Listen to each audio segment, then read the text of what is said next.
اهدنا الصراط المستقيم. السلام علیکم ورحمۃ اللہ وبرکاتہ. نحمده ونصلي على رسوله الكريم. اما بعد فاعوذ باللہ من الشیطان الرجیم. رب اشرح لي صدری ويسر لي امری واحلل عقدۃ من لسانی یفقهوا قولی. رب یسر ولا تعسر وتمم بالخیر. کیا آپ کو کبھی خیال آیا ہے کہ ہم زمین پر اتنی آسانی سے چل کیوں رہے ہیں؟ جب کوئی ہم چیز آسمان کی طرف پھینکتے ہیں تو واپس کیوں زمین پہ آ کر گر جاتی ہے؟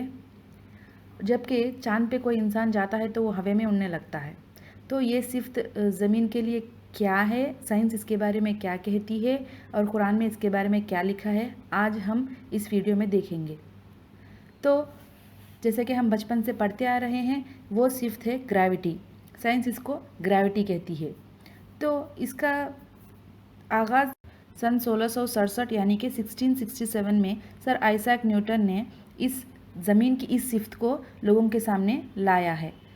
اس کی کہانی کچھ اس طرح ہے کہ وہ ایک دن ایک سیب کے پیڑ کے نیچے بیٹھے ہوئے رہتے تو ایک ایپل اس پیڑ سے گرتا.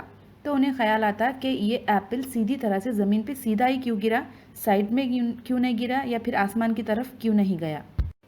ان کے اس سوچ کے وجہ سے انہوں نے اس پہ ریسرچ کیا اور یہ بات کہی کہ زمین کے اندر کچھ ایک ایسی صفت ہے جس کو ہم گریوٹی کہتے ہیں، اس کی وجہ سے چیزیں اس کی طرف آکرشت ہوتے ہیں، یعنی کہ اس کی طرف آ جاتی ہے. لیکن ٹھیک 200 سال بعد البرٹ آئنسٹائن، وہ بھی ایک جانے بانے سائنٹسٹ ہے، انہوں نے کہا وہ صفت زمین کے اندر نہیں بلکہ زمین کے گول یا اس کے آس پاس رہتی ہے، جس کو ہم گریوٹی کہتے ہیں. تو آئنسٹائن کے حساب سے یہ جو گریوٹی ہے سب سے بڑے پلانٹ کے اسپیس کرویچر کی وجہ سے ہوتی ہے، جس کی وجہ سے اس کے آس پاس کے جو بھی پلانٹس ہیں اس کی طرف آکرشت ہو جاتے ہیں، اس کی طرف آنے لگتے ہیں. میں یہاں اپنے اس ویڈیو میں سائنس کے بارے میں زیادہ خلاصہ نہیں کر رہی ہوں. اگر آپ کو آئنسٹائن کے تھیوری میں یا نیوٹنس کے تھیوری کے بارے میں کچھ جاننا ہے تو آپ کہیں پہ بھی سرچ کر سکتے ہیں، نیٹ میں آپ کو آسانی سے مل جائے گا. میرا مقصد یہاں پہ اس گریوٹی کو قرآن میں کیا کہہ کے بتایا گیا ہے بس اس کو بتانا ہے، اس لیے میں سائنس کے معاملے میں تفصیل سے نہیں بتا رہی ہوں. اس سے پہلے کہ ہم قرآنی آیت کی طرف چلیں، ہم کو دو لفظوں کا مطلب سمجھنا ہے، دو لفظوں کا معنی سمجھنا ہے. ایک ہے خلق اور دوسرا جعل. خلق استعمال ہوتا ہے ان کے لیے جو کہ ابھی چیز بنی نہیں ہے، بن رہی ہے، اور جعل استعمال کرتے ہیں جو چیز پہلے بن چکی ہے اس کی کیفیت کو بیان کرنے کے لیے جعل استعمال کیا جاتا ہے عربک میں. اب مثال کے طور پر جو اسکرین پہ دکھ رہی ہے جو دو آیات سورہ بقرہ کے ہیں، آیت نمبر 21 اور آیت نمبر 30.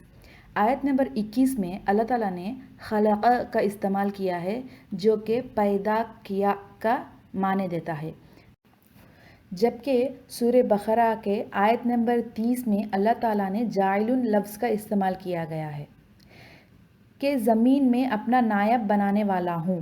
اس کا مطلب جو پہلے سے بنی ہوئی انسانیت کی کیفیت کو بیان کرتا ہے. اب ہم کچھ ایسی آیات کو دیکھیں گے جن میں اللہ تعالیٰ نے اسی طرح زمین کی کیفیت کو بیان کیا ہے. سورہ حمیم سجدہ آیت نمبر 10، جس کا ترجمہ یہ ہے اور اس میں اس کے اوپر سے لنگر یعنی کہ بھاری بوجھ ڈالے اور اس میں برکت رکھی اور اس میں اس کے بسنے والوں کی روزیاں مقرر کیں. اس آیت میں اللہ تعالیٰ نے لفظ جعل کا استعمال کیا ہے. لفظ جعل جیسے کہ ہم نے دیکھا ہے اس کے لیے استعمال کرتے ہیں جو کہ چیز پہلے سے بنی ہوئی ہو، یعنی کہ یہاں پہ اللہ تعالیٰ زمین جو کہ پہلے سے بنی ہوئی ہے اس کی کیفیت کو بیان کر رہے ہیں. اللہ تعالیٰ نے اس آیت میں ایک اور لفظ کا استعمال کیا ہے جو کہ رواسیہ ہے. رواسیہ کے دو معنی آتے ہیں، ایک بوجھ اور دوسرا پہاڑ. یہاں پہ رواسیہ کا مطلب زمین کے اوپر کچھ بوجھ ڈالا، اللہ تعالیٰ نے لنگر ڈالا ہے بول کے مطلب آیا ہے، بوجھ ڈالا ہے. چونکہ پہاڑ زمین کے اندر سے اگائے جاتے ہیں، چونکہ پہاڑ اوپر سے پھینکے نہیں جاتے، اسی لیے اللہ تعالیٰ کہتے ہیں بوجھ اوپر سے ڈالا گیا ہے. اس کا مطلب یہ اس بات کے اشارہ کر رہا ہے کہ اللہ تعالیٰ نے زمین پہ کچھ ایسی کیفیت دی جس کی وجہ سے وہ ہمارے ساتھ حرکت نہیں کرتا۔ اسی طرح اللہ تعالیٰ نے سورہ نحل آیت نمبر 15 میں فرمایا، جس کا ترجمہ یہ ہے، اور اس نے زمین میں لنگر ڈالے تاکہ زمین تمہیں لے کر حرکت نہ کرتی رہے، اور اس نے نہریں اور راستے بنائے تاکہ تم راستہ پالو، اور راستوں کے لیے کئی نشانیاں بنائیں، اور لوگ ستاروں سے راستہ پا لیتے ہیں۔ اس آیت میں بھی لفظ رواسیہ کا استعمال کیا گیا ہے۔ اللہ تعالیٰ نے ایک اور آیت میں فرمایا، سورہ الحجر آیت نمبر 19، جس کا ترجمہ یہ ہے، اور ہم نے زمین پھیلائی اور اس میں لنگر ڈالے اور اس میں ہر چیز اندازے سے اگائی۔ اب تک بتائے گئے تمام آیات سے یہ ظاہر ہوتا ہے کہ اللہ نے زمین پر بوجھ ڈالے ہیں۔ زمین پر یہ بوجھ زمین پر اپنا بیلنس برقرار رکھنے میں ہماری مدد کرتے ہیں تاکہ ہم زمین پر پھینک نہ جائیں۔ جیسا کہ جب ہم چاند پر جاتے ہیں تو ہم وہاں پہ اس کے اوپر سیدھی طرح سے ٹہر نہیں سکتے اور بار بار ہوے میں اڑنا یا پھر گر جانا ایسا کچھ ہو جاتا ہے، کیونکہ وہاں پہ گریوٹی نہیں ہے۔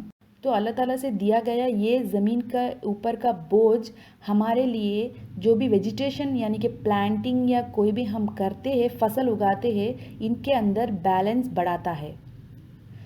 ایک دوسرے طریقے سے بولا جائے تو یہ بوجھ گریوٹی کی طاقت کی خصوصیات رکھتے ہیں، اس کی کیریکٹرسٹک کی طرح ہم بیان کر سکتے ہیں۔ یہ بوجھ دراصل گریوٹی کی طاقت ہے جو زمین کے اوپر سے زمین پر نیچے پھینک دیے گئے ہیں۔ جیسا کہ آیتوں میں بیان کیا گیا ہے، زمین کی یہ صفت، گریوٹی والی صفت زمین کے اندر نہیں رہتی بلکہ زمین کے اوپر رہتی ہے۔ اللہ تعالیٰ اوپر سے اس کے اوپر بوجھ ڈال دیا، یعنی کہ گریوٹی کی ایک صفت ڈال دی زمین کے اوپر۔ اللہ تعالیٰ نے گریوٹی کا لفظ ڈائریکٹلی کتاب میں استعمال نہیں کیا، لیکن سائنس جو گریوٹی کے کیریکٹرسٹکس، اس کے صفات جو بتاتی ہیں، اللہ تعالیٰ جو بوجھ ڈالے بول کے بول رہے ہیں، اس کے صفات اور اس کے صفات ایک ہی طرف اشارہ کرتی ہے، جو کہ اللہ تعالیٰ نے گریوٹی بول کے استعمال نہیں کیا، لیکن وہ گریوٹی کی ہی صفت ہے جو اللہ تعالیٰ نے زمین کو دی تاکہ وہ زمین پہ بیلنس بنا رہے۔ زمین کی اس صفت کو اللہ تعالیٰ نے قرآن میں 1400 سال پہلے ہی بیان کر دیا ہے، لیکن انسان کو اس صفت کو سمجھنے کے لیے 19 صدیاں لگ چکی تھی۔ بے شک قرآن ساری انسانیت کے لیے ہدایت کا ذریعہ ہے۔ السلام علیکم ورحمۃ اللہ وبرکاتہ۔